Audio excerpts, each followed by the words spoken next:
जय गुरु जी। मैं डॉक्टर आनंद प्रदीक्षित। एक पिछले वीडियो की कड़ी में मैं कुछ आगे आपसे बताना चाहता हूँ। ये वीडियो था गुरु के बारे में, और मैंने ये कहा था कि गुरु किसी को ना बनाएं, आपकी आत्मा ही परम गुरु है। सबसे बड़ा गुरु आपकी अपनी आत्मा है। उसी के विषय में मुझे कुछ बातें बतानी हैं। सामान्यतः क्या होता है कि आपने किसी व्यक्ति को गुरु बनाया, और व्यक्ति तो आप जानते हैं कि नश्वर है, इस संसार में आज है कल नहीं है। गुरु हम जिस लिए बनाते हैं, आध्यात्मिक शांति के लिए, आध्यात्मिक आवश्यकताओं की पूर्ति के लिए, आध्यात्मिक जगत में विचरण करने के लिए और सच्चा ज्ञान देने के लिए।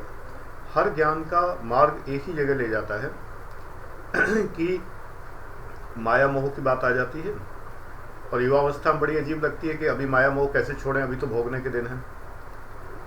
तो जिन्होंने अगर किसी को गुरु माना, ऐसा नहीं कि युवा लोग गुरु नहीं बनाते या युवा आध्यात्मिक रुचि नहीं रखते या युवा लोगों में आध्यात्मिकता नहीं है, ऐसा नहीं है। ये बात अलग है कि संख्या अधिकांश उनकी है जिन्हें नहीं है रुचि, और बहुत कम संख्या उनकी है जिन्हें रुचि है। और मैं पहले भी बता चुका हूँ कि मेरे वीडियोस ज़्यादातर उन लोगों के लिए हैं जो अल्प संख्या में हैं, थोड़ी संख्या में हैं। थोड़े लोग देखते हैं लेकिन दिल से देखते हैं, मेरे में विश्वास करते हैं मैं उन पर विश्वास करता हूँ। बड़ा मधुर रिश्ता है। भीड़ के पीछे मैं नहीं भागता, भीड़ के पीछे वो नहीं भागते। तो इसलिए मैं गुरु की बात कर रहा हूँ। आत्मा के कई पक्ष हैं, आयाम कह सकते हैं ना, डायमेंशंस होते हैं। उनमें एक ज्ञान पक्ष है, भोग पक्ष भी होता है। कोई कोई अपनी आत्मा के ऊपर भोग का आवरण चढ़ा देता है, यानी कि जैसे कंजम्पशन होता है, ऐसे भोग का आवरण चढ़ा देता है। आत्मा की प्योरिटी, शुद्धता, चेस्टिटी, ये सब चीज़ें अंदर दब जाती हैं।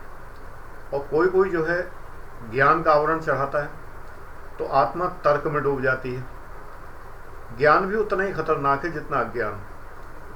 अजीब सी बात लगती है, ज्ञान भी खतरनाक होता है। ज़्यादा ज्ञान होने से दंभ आता है, घमंड आता है, और हम अज्ञान को भी ज्ञान समझने लगते हैं। हम समझते हैं कि जितना हम जानते उतना कोई नहीं जानता। ये सब बातें आती हैं। इस सब स्थिति से मैं स्वयं गुजर चुका हूँ, मुझे पता है। दंभ होता है, घमंड होता है, शक्ति का घमंड होता है, ज्ञान का घमंड होता है, सारे दंभ होते हैं। तो ज्ञान भी घातक है, आत्मा को ये भी दबाता है, अज्ञान भी दबाता है। तमसोमा ज्योतिर्गमय जब कहा जाता है तो इसका मतलब ये होता है कि ये सारे अंधकार दूर करके आत्मा के आयामों से हम बाहर आए। लेकिन मैं एक बात अभी आपसे कह रहा हूँ कि जो गुरु है, आत्मा हमारी गुरु कैसे बनती है? आत्मा हमारी गुरु ऐसे बनती है कि हम ज्ञान में सद्ज्ञान को केवल धारण करें। सद्ज्ञान क्या है? उचित ज्ञान, सम्यक ज्ञान। भगवान बुद्ध कहते हैं जैसे हर बात में सम्यक, तो ये उचित है, युक्त है। ऐसा तार्किक है जो बौद्धिक नहीं है, आध्यात्मिक रूप से तार्किक है। एक इंटेलिजेंस कोशिएंट होता है, IQ, और एक होता है EQ, इमोशनल कोशिएंट, और एक नई अवधारणा है स्पिरिचुअल कोशिएंट, आध्यात्मिक। जो आपकी आध्यात्मिकता है, आध्यात्मिक लब्धि है, वो SQ है। यदि आप आध्यात्मिक तरीके से सारा ज्ञान अर्जित करते हैं तो एक तो आपको गर्व नहीं होगा, घमंड नहीं होगा, आत्मसम्मान होना ठीक है, शत्रु का प्रतिकार करना ठीक है, आक्रमण करना ठीक नहीं है। प्रतिकार करें, अज्ञान का प्रतिकार करें। अज्ञान आपका शत्रु है, मत आने दें। ये नहीं कि जो आए बैठ जाए, आ जाओ तुम भी आ जाओ, अज्ञान को ना आने दें। लेकिन हम ये जरूर ध्यान रखें कि ज्ञान को हम अर्जित करें तो आत्मा का ज्ञान पक्ष हमारा विकसित होगा। लेकिन हम ऐसा ना करें कि आत्मा उसमें दब जाए, आत्मा की शुद्धता, प्योरिटी उसके अंदर दब जाए, ये ना करें। जब आप ज्ञान अर्जित करते हैं, किसी पुस्तक को पढ़ते हैं या किसी आध्यात्मिक गुरु के प्रवचन सुनते हैं, तो जो पक्ष आपको अच्छा लगता है, जो आपको प्रभावित करता है, उसको आप धारण करें ज्ञान पक्ष में, आत्मा के में, तो आपकी आत्मा आपकी गुरु हो जाएगी। जैसे अगर किसी के पास, किसी के हार्ड डिस्क में कोई ज्ञान है, और वो हार्ड डिस्क हमने अपने कंप्यूटर में लगाई, कॉपी कर ली, अब मेरा कंप्यूटर मुझे वो ज्ञान देने लगेगा। ऐसे ही आपकी आत्मा है, ये आपकी हार्ड डिस्क है। गुरुजन जितने भी हैं, तमाम तरह के चैनल्स पर बहुत अच्छे अच्छे उपदेशक विद्यमान हैं, अच्छे टीचर्स मौजूद हैं, अच्छा सब्जेक्ट पढ़ाने वाले मौजूद हैं। उन सब का ज्ञान अर्जित करके अपने पास रखें और तब आपकी आत्मा का ज्ञान पक्ष समस्त गुरुओं के ज्ञान पक्ष से ऊपर हो जाएगा।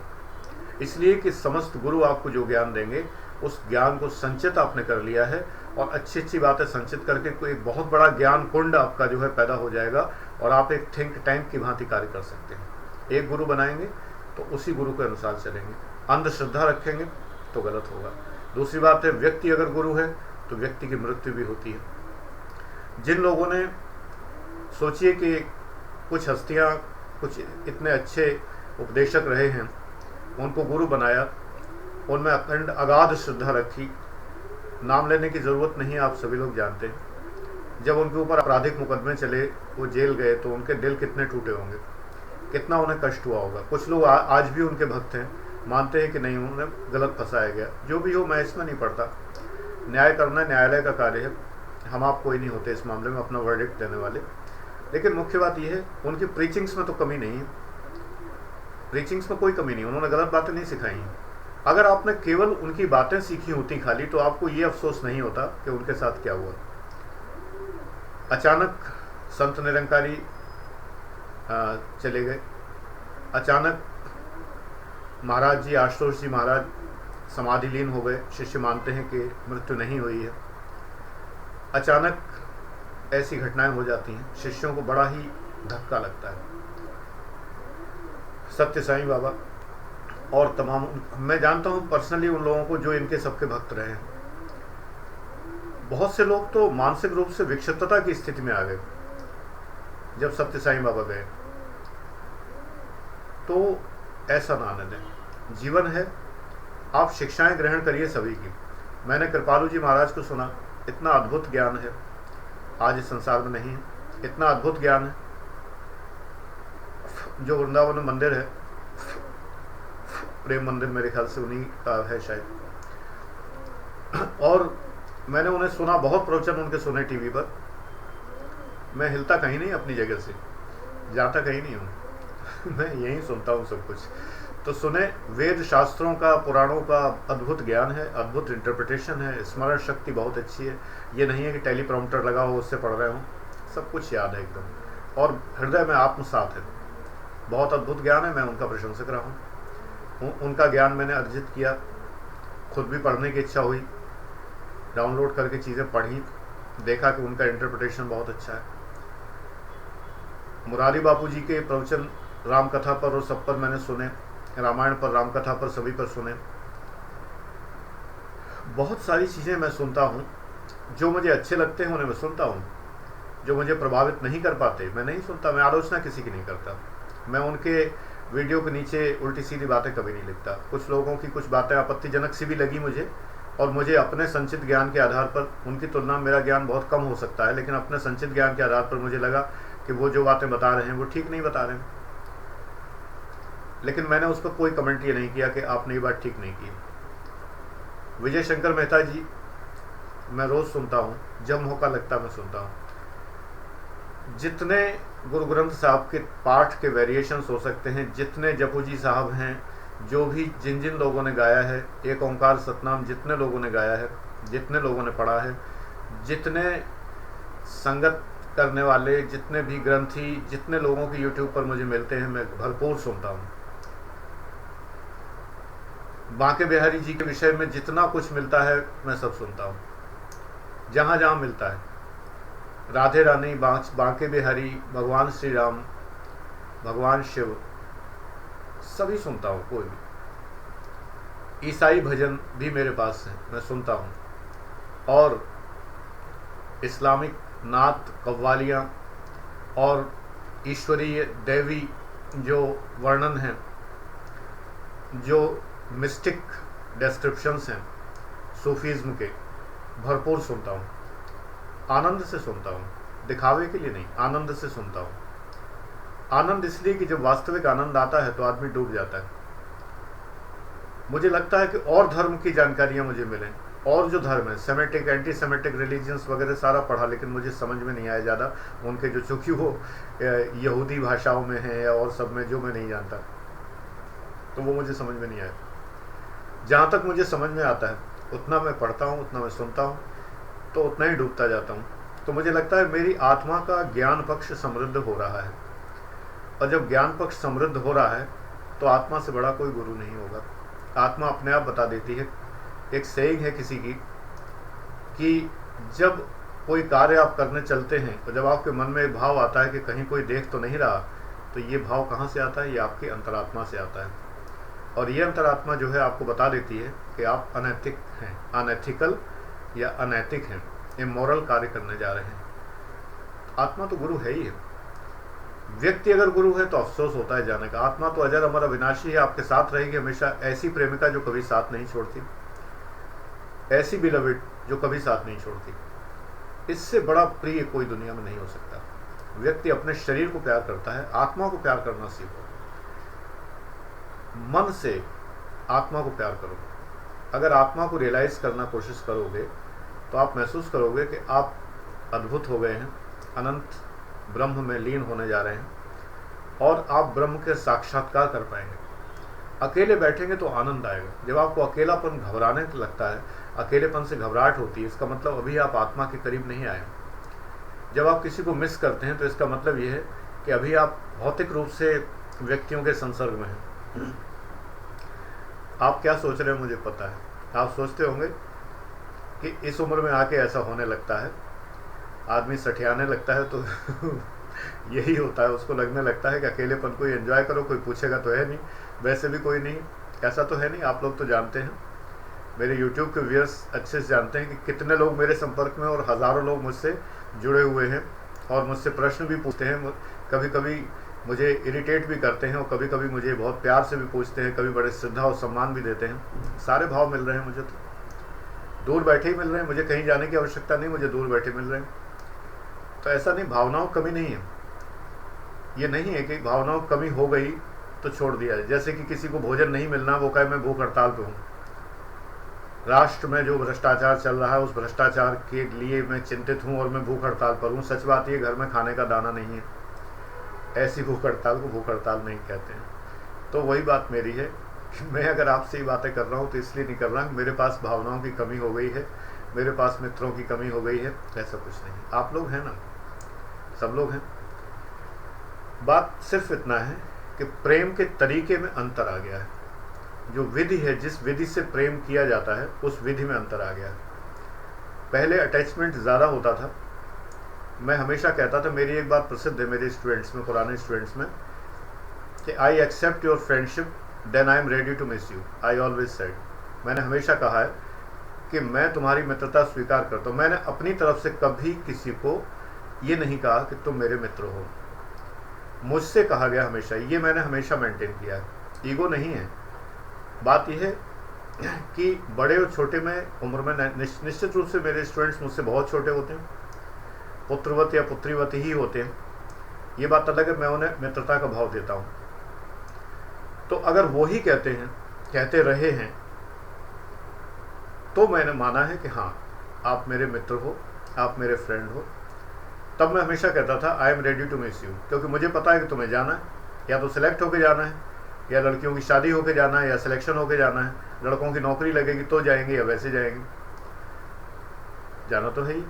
कितने दिन पढ़ेंगे, संपर्क में कितने दिन तक रहेंगे। कुछ लोग बाद में आते रहते। मेरे यहाँ हमेशा अलाउड रहता है कि मैं कभी मना नहीं करता। 15 महीने पूरे होने के बाद भी मेरे स्टूडेंट हफ्ते में 2 दिन अलाउड रहते हैं, हमेशा, सुबह भी और शाम भी। यानी 4 क्लासेस उनको हमेशा अलाउड रहती हैं, तो अनलिमिटेड समय के लिए रहती हैं, तो कभी भी आ सकते हैं। लेकिन फिर धीमे धीमे वो खुद ही अपने कामों में व्यस्त हो जाते हैं, सिलेक्शन हो जाता है, पोस्टिंग हो जाती है, या नहीं होता है तो अपने कोई दूसरा काम पकड़ते हैं, कहीं और जाते हैं। डेफिनेटली होता है। धीरे धीरे करके समय के साथ यादें धुंधली पड़ जाती हैं। मैं हमेशा उन्हें मिस करता रहा हूँ। पिछले वर्ष तक एक सीमा रेखा बांध दी मैंने। पिछले वर्ष तक, पिछले वर्ष से मैंने मिस यू की जगह गॉड ब्लेस यू कहना शुरू किया। अपने अंदर मेरी आत्मा ने मुझे राय दी कि गॉड ब्लेस यू बेटर है। ईश्वर तुम्हें प्रसन्न रखे, जहाँ तुम हो तुम्हें प्रसन्न रखे। और मैंने दिल से मिस करना बंद कर दिया, क्योंकि मिस करने में केवल कष्ट होता है और कुछ नहीं। यादें जितनी कम की जा सकें उतना अच्छा है। आर्टिकल्स ऑफ मेमोरी मैंने हटा दिए। आप भी हटाओ, अभी से हटाओ, उम्र की बात नहीं है, अभी से हटाओ। आर्टिकल्स ऑफ मेमोरी, जिसने कोई गिफ्ट, पहली बात तो गिफ्ट लो मत। गिफ्ट के ऊपर मैं अलग से बताऊंगा एक दिन। ये सोशल एक्सचेंज है, समाजशास्त्र के सिलेबस में भी है, एक्सचेंज थ्योरी है, रेसिप्रोकेशन है, बड़ा इंटरेस्टिंग है। मैंने इस पर अभी 6 घंटे पढ़ाया है। तो पहली बात तो लो मत, और लो तो दिल से मत चिपटाओ, दिल से मत लगाओ। पहले तो मैं यहाँ तक करता था, किसी ने मुझे एक पेन दिया और मुझे बड़ा प्रिय है व्यक्ति, पेन नहीं, पेन तो बहुत मिलते बाजार में, मुझे बहुत प्रिय है, तो मैं वैसा ही पेन एक और ला के रख लेता था कि जब ये पेन खराब होगा, टूटेगा, नष्ट होगा, खो जाएगा, तो मैं फ़ौरन उसकी याद में वो दूसरा पेन अपने पास रख लूँगा। ये अटैचमेंट है, एक्सेसिव अटैचमेंट है, बड़ा कष्ट देता है। बाजार में नहीं मिला तो क्या करूँ। तो इस कदर अटैचमेंट से नॉन अटैचमेंट की ओर बढ़ना, ये केवल योग का चमत्कार है। इसीलिए परम गुरु परमहंस योगानंद जी और उनके गुरु, 4 गुरुओं की परंपरा है उनकी, जो मेरे कमरे में स्थापित हैं। 4 गुरुओं की परंपरा है। बहुत से गुरु हैं मेरे तो। जब मैं जय गुरु जी कहता हूँ, इसका मतलब मेरे मस्तिष्क में ये सब गुरु होते हैं जिनको सुन के मैं बना हूँ। टेनिसन का कथन है कि मैं उनका व्यक्तित्व का भाग हूँ जो आज तक जीवन में मुझे मिले हैं। मुझे पहले याद था कि शायद वर्ड्सवर्थ का कथन है, लेकिन कल ही मैंने देखा कि लॉर्ड टेनिसन का कथन है कि मेरा व्यक्तित्व उनका हिस्सा है जो मुझे जीवन में मिले हैं। तो ये सब मुझे जीवन में मिले नहीं, मैं मिला आमने सामने तो क्या हुआ। आशु जी महाराज को तो मैं आमने सामने मिला हूँ, बाकी मैं किसी संत से आमने सामने नहीं मिला। मैं उनके भव्य व्यक्तित्व से बड़ा प्रभावित हुआ और उनका आशीर्वाद भी मुझे मिला। एक तो हमारे यहाँ जिस प्रकार के दीक्षित हम लोग हैं, दीक्षितों में भी बहुत तरह के दीक्षित होते हैं। माधुरी दीक्षित भी दीक्षित हैं और मैं प्रमोद कुमार दीक्षित भी दीक्षित हूँ, जो आनंद प्रदीक्षित नाम से आपके सामने होता हूँ। सभी तरह के दीक्षित हैं, बहुत तरह के दीक्षित होते हैं। जो लोग हैं कानकुब्ज जो ब्राह्मण, वो जानते हैं कि विश्वा भी होते हैं, तमाम बातें होती हैं। हमारे यहाँ कहा जाता है कि दीक्षित जो है जन्म से दीक्षित होता है। दीक्षित का मतलब है दीक्षा लिया हुआ, जिसको कि ईश्वर ने दीक्षा दी हुई है, दीक्षा दे के भेजा है। तो हमारे यहाँ सिखाया जाता है वंश में ये, क्योंकि मेरे दादाजी जो हैं वो भागवती पंडित थे, भागवत पढ़ा करते थे और तमाम देश देशांतर में जाया करते थे। तो विशुद्ध पंडित परिवार है। सताया हम लोगों ने किसी को नहीं, किसी के ऊपर अत्याचार नहीं किए, कोई वर्ण भेद नहीं रखा, कोई जाति भेद नहीं रखा, कोई कुछ नहीं रखा। लेकिन हाँ, ये बात ज़रूर है, ज्ञान पक्ष मजबूत रहा, ईश्वर की कृपा, ईश्वर की देन। तो उन्होंने कहा कि हम लोग गुरु नहीं बनाते किसी को, हम लोग गुरु नहीं बनाते, हमें लोग गुरु बनाते हैं ज़रूर, लेकिन हम लोग गुरु नहीं बनाते। ये दम्भ नहीं था, घमंड नहीं था। सच बात यह कि परिवार में कोई किसी का गुरु नहीं बना, कभी भी बना भी नहीं, मना कर दिया गया। अगर किसी ने बनाना चाहा कि आप मेरे गुरु बन जाएं, तो मना किया गया कि नहीं, हम लोग गुरु नहीं बनेंगे। हालांकि वंश में ये मना नहीं था, बन सकते थे, क्योंकि उनके पिताजी बहुत प्रतिष्ठित विद्वान रहे हैं और वो दादाजी के पिताजी और काफ़ी लोगों के गुरु थे। मतलब वो उस जमाने में गुरु का मतलब होता था जिसके पैर के अंगूठे को धोकर पानी पिया जाता था, वो गुरु कहलाता था। वो होता था। आजकल तो कोई सोच भी नहीं सकता, और शायद होता हो वही, मैं कह नहीं सकता। लेकिन मैंने अपना एक अलग विचार विकसित किया। आपकी आत्मा भी वही आत्मा है जो मेरे अंदर है, तो कैसा गुरु और कैसा शिष्य, हम और आप तो बराबर हैं। आपकी आत्मा भी वही है, मेरी भी। बस इतना है, आपकी आत्मा का ज्ञान पक्ष, भाव पक्ष अभी बच्चा है, छोटा है उम्र में, अभी उसने इतना गेन नहीं किया है, मैंने थोड़ा ज़्यादा गेन किया है। जो मुझसे बड़े हैं वो मुझसे ज़्यादा गेन कर चुके हैं, उससे भी बड़े हैं वो उससे भी ज़्यादा गेन कर चुके हैं। तो प्राप्तियाँ सबकी अलग अलग हैं। तो जब प्राप्तियाँ अलग अलग हैं तो फिर नेचुरली हमारे अंदर एक हायरार्की पैदा हो जाती है। तो इसलिए केवल इतनी बात है खाली कि अनुभवी, कम अनुभवी, बिना अनुभव के, अधिक अनुभवी, निष्णात यानी पक्का अनुभव वाला, बस इतना अंतर है और कुछ नहीं। तो मूल रूप से हम आप सब समान हैं। तो इसलिए गुरुडम वाली बात मैं नहीं मानता, ना बनना चाहता हूँ। मेरे शिष्य बहुत सारे इस प्रकार से बिल्कुल कहते हैं, जैसे कि बिल्कुल जैसे गुरु शब्द प्रयोग करते हैं। मैं उन्हें कहता हूँ हमेशा, गुरु तो केवल एक ही है, परम ब्रह्म, जिसका स्वरूप आत्मा आपके अंदर है। मैं कोई नहीं होता, मैं ज्ञान दे रहा हूँ, खाली ज्ञान देता हूँ। उस ज्ञान के नाते आप अपनी आत्मा को इतना विकसित कर लीजिए कि आप अपने गुरु स्वयं बन सकें। क्योंकि आत्मदेवो भव, अपना प्रकाश आप खुद लेके चलेंगे तो ज़्यादा अच्छा है। दूसरा आपको प्रकाश दिखाए ना दिखाए, कभी वो हो कभी ना हो, तो इसलिए तब बड़ा कष्ट होगा। फिर खोज शुरू होगी नए गुरु की। तो इससे अच्छा है कि परमानेंट गुरु क्यों ना बनाया जाए, और वो परमानेंट गुरु हमारी अपनी आत्मा है, अंतरात्मा बिल्कुल बनेगी। आपकी आत्मा आपको मार्ग दिखाएगी। नैतिकता, परम नैतिकता वो है, चाहे आप रेने डेकार्ते पढ़ लीजिए, चाहे इमैनुअल कांट पढ़ लीजिए, चाहे कोई भी पढ़िए, कितने भी जितने भी थिंकर्स पढ़िए आप, रविंद्रनाथ टैगोर, श्री अरविंदो, महात्मा गांधी, जितने भी थिंकर्स पढ़िए आप, सबका निष्कर्ष एक ही है कि नैतिकता वही है जो आपकी आत्मा कहती है। और अगर आपकी आत्मा गलत बात कहती है तो आपकी आत्मा नहीं कहती है, आपने आत्मा और मन में भेद करना नहीं सीखा है।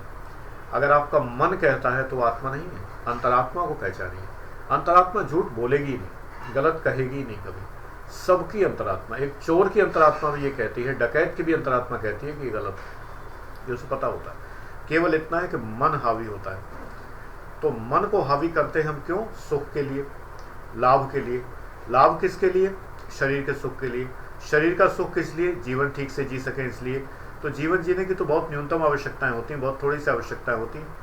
उन थोड़ी सी आवश्यकताओं को अगर आदमी पूरा कर ले, और उसके बाद जो है उतना पूरा कर ले, संसार में आए हैं तो पूरा कर ले। कई धर्मों में व्यापार को बड़ा अच्छा बताया गया है, बुरा नहीं है व्यापार, लेकिन नैतिक व्यापार करिए।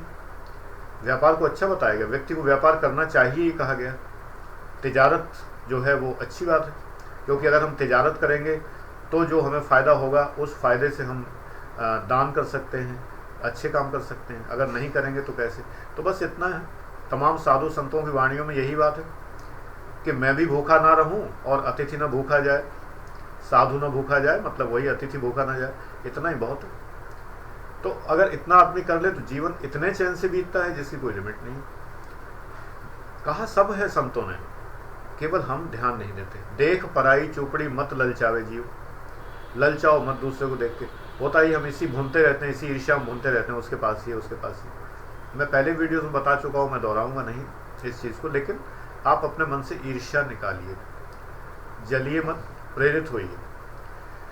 जलिए नहीं, जेलसी मत रखिए, प्रेरणा लीजिए। अगर कोई व्यक्ति आपसे ऊपर है तो उससे प्रेरित होइए। आपसे ज़्यादा ज्ञानी है तो सोचिए मैं भी ज्ञानी बनूँ। आपसे ज़्यादा धनवान है तो आप धन के पीछे मत भागिए। यहाँ मैं प्रेरणा नहीं कह रहा। रीज़न ये है कि धन 1000 बुराइयों की जड़ है। कलयुग जब प्रवेश किया है जिस वक्त, तो महाभारत की, उसकी भागवत की कहानी यही है कि कलयुग को कहा गया कि मैं कहाँ रहूँगा, तो उसको तमाम सारी बातें बताई भगवान ने कि यहाँ यहाँ तुम रहोगे। तो आखिरकार कलयुग को फिर स्थान दिया गया, चलो तुम्हें एक जगह और बताते हैं, सोने में रहोगे, स्वर्ण के अंदर रहोगे, यानी धन में रहोगे। तो धन 1000 बुराइयों की जड़ है। प्रोधों कहते हैं जो थिंकर हैं, गांधी जी जिनसे प्रभावित थे, प्रोधों का कहना है धन एक चोरी है, मनी इज ए थेफ्ट। धन जब भी आता है, अगर एक बात जान लीजिए, प्रकृति ने अर्थव्यवस्था, सामाजिक अर्थव्यवस्था इतनी बढ़िया बनाई है कि आपको सिर्फ उतना ही मिलेगा जितना आपके लिए ज़रूरी है। अगर आपको उससे ज़्यादा मिलता है तो कहीं ना कहीं बेईमानी है। अगर आपके पास इफरात में पैसा है तो कहीं ना कहीं कुछ गड़बड़ है, कुछ तो गड़बड़ है, दाल में कुछ काला है, समथिंग फिशी। ध्यान से देखोगे, अगर टैक्स की चोरी होगी, एक्सेस चार्ज होगा, कोई बात से आवश्यकता से अधिक पैसे लिए गए होंगे, कंज्यूमर को ज्ञान नहीं होगा, उसके नादानी का फ़ायदा उठाया गया होगा, गलत प्रोडक्ट बेचा गया होगा, ख़राब प्रोडक्ट बेचा गया होगा। आप जानते होंगे कि ये गलत है फिर भी किया गया होगा। आप जानते होंगे कि ये जायज़ नहीं है। जब आप ये बताइए कि एक डॉक्टर के यहाँ जब दिखाने जाते हैं, भाई दिखाया उन्होंने 1000 रुपये फ़ीस ली, गाज़ियाबाद में तो यहाँ 1-1000 रुपये फ़ीस होना नॉर्मल बात है। और जब आप रिपोर्ट दिखाने जाएं तो भी फ़ीस लेते हो। मैं बिजनौर में था तो एक डॉक्टर साहिबा थी, मैं एक बार उनको दिखाने गया तो उन्होंने फ़ीस ली जैसी ली जाती है, 125 रुपये थी उस समय। फिर उन्होंने कुछ टेस्ट लिख दिए, मैं रिपोर्ट दिखाने गया अगले दिन तो फिर 125 रुपये। फिर इसके बाद मुझे कुछ थोड़ी सी प्रॉब्लम थी तो अगले बार फिर 125 रुपये। अजीब लगता, अनैतिक है ये। एक मरीज़, या तो आप इकट्ठे ले लो, 500 रुपये लेने हैं, आज की डेट में अगर 2000 लेने हैं इकट्ठे ले लो, जो भी करना। मरीज़ की हिम्मत होगी तो आएगा, नहीं मर जाएगा अपने आप ही, जान लेगा कि डॉक्टर्स अमानवीय हो चुके हैं और उनके अंदर कोई मानवता नहीं है, तो नहीं दिखाएगा, क्या करेगा। इस जन्म को कोसेगा वो जान दे देगा अपनी। बहुत से लोग मर रहे हैं, आप सोचते होंगे मैं मजाक में कह रहा हूँ या गुस्से में कह रहा हूँ, नहीं, मजाक गुस्से की बात, जाने कितने लोग मर जाते हैं जिनको देखने वाले डॉक्टर नहीं। प्रश्न ये अनैतिक है, अनएथिकल है टोटली। आप मरीज के ऊपर टेस्ट कर रहे हैं, फीस भी ले रहे हैं। मैं डायबिटिक हूँ और मुझे पता है, मैं 90 से डायबिटिक हूँ, बहुत अनुभव हो गया। डॉक्टर्स ऐसी ऐसी दवाइयाँ आजमाते रहे कि मेरा पैंक्रियाज सड़ गया होता, बिल्कुल हालत ख़राब हो गई होती। अपनी दवाइयों पर एक्सपेरिमेंट करते रहे और बाद में जब मैंने एक प्रतिष्ठित हॉस्पिटल में दिखाया, जब मुझे कष्ट होने लगा तो उन्होंने जब देखा, सारे टेस्ट किए, उन्होंने कहा कि ये दवाइयाँ गलत हैं, 2000 mg से ज़्यादा दवाई नहीं दी जानी चाहिए, ये डॉक्टर आपको 4000 दे रहे हैं इफेक्ट देखने के लिए, अपनी रिसर्च कर रहे हैं। इनके खिलाफ केस किया जा सकता है हर आदमी, लेकिन डरता है। हमारे यहाँ की न्याय व्यवस्था एक अलग विषय है जिस पर घंटों बोला जा सकता है। आज ही संडे में पढ़ा के आ रहा हूँ बहुत सारा। न्याय व्यवस्था ऐसी 20 साल न्याय नहीं मिलेगा, क्या कर सकते हैं। आदमी चुप बैठ जाता है, चलो ठीक है बच गए, जान बची, लाखों पाए, लाखों ना गंवाए, बस ये कहिए, पाए तो है नहीं, जान भी बची और लाखों नहीं गंवाए इतनी सी बात है। तो ऐसे एग्जाम्पल है, ये अनैतिक है, चोरी है, हृदय कसकता है, बद्दुआ लगती है।